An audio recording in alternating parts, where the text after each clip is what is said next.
بسم الله الرحمن الرحيم، والصلاة والسلام على نبينا الكريم. مرحبا بحبيباتي وغالياتي. وصفتنا اليوم سهلة وبسيطة، يعني وصفة تقليدية اللي هو طاجين الزيتون. بإذن الله هكذا جبت لكم باش نطل عليكم بعد شوية، ما طولت الغيبة، كنت شوية تعبانة. أتمنى حبيباتي تدعوا لي ربي إن شاء الله يزيد يشفيني ونرجعوا يعني كما كنا. نقولوا بسم الله الرحمن الرحيم ونبداو. هنايا في القدره تاعي درت شويه مادام نقولوا طويجن، نديروا فيه شويه تاع سمن ولا مارغرين، يعني الشي اللي عندك ديريه. ذوبتها، درت لها راس تاع بصله يعني متوسط.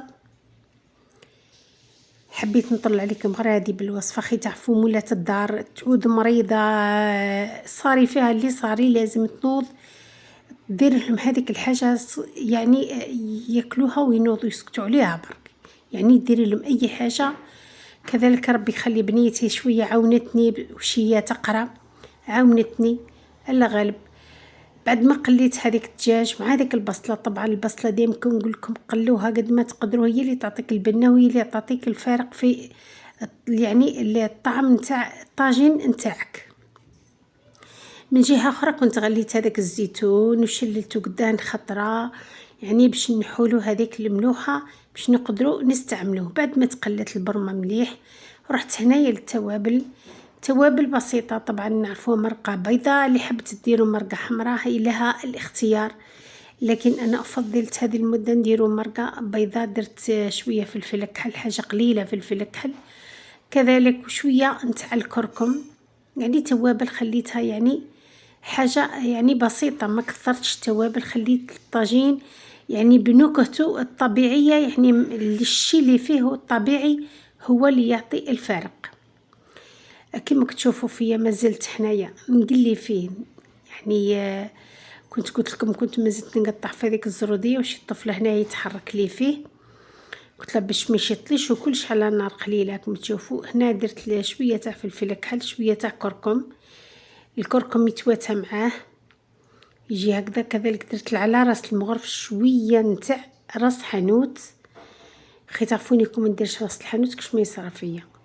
وكذلك شويه ملح، خفت من الملح اللي في الزيتون لما يعني ما يكونش نقص، يعني درت على راس المغرف. ومن بعد نذوق يعني القدره تاعي كي طيب نشوفها ناقصه ملح نزيد لها. انا هذه طبيعتي. زدت درت لها هنايا زروديه شويه كثرت، تعرفوا العيال لازم ياكلوا. درت واحد 4 ريسان يكونوا شويه من النوعيه الصغيره، ما يكونش هذاك الخشين. هاك تشوفوا الحجم نتاعهم كيفاه. 4 برشتهم ونقيتهم وقطعتهم في المتوسط، ومرقتها حتى من تغطى كلش برك، وخليتها. كان من جهه اخرى عندي شويه تاع فيونداشي، يعني درت له غير شويه ملح فلفل كحل فقط، هذا ما درت له، يعني خلطته وزدته ثاني ملعقه تاع شابليغ وعجنته مليح في بعضه ولحته. ما درت له بيض، ما درت له معدنوس، ما درت له حتى حاجه، ولحتهم هكذا في الفوق باش يزيدوا يعطوا بنه. كشو الدجاج فيه غير حاجه قليله اللي هي حتبنيه، لحتهم هكذا حبيبات فقط يزيدوا يبنوا هذاك الطويجين تاعنا باش يجي بنين ويجي يعني عاطي للمنظر بالشكل هذا. ممكن كاين حبابات البارح شافوني حليت لايف شويه تعافيت ونقولوا بشويه الحمد لله. زي ما كنت حندير لكم حبيباتي شو يقولوا له يا ربي مقرض المقله درته بالغرس، ولكن فجاه طفيت اللايف علاه جوني ضياف، فاضطريت نلغي اللايف كامل. ما لا قلت الوصفه باذن الله نخليها لحبيباتي يعني مره اخرى نديرها لهم هكذا في فيديو كامل.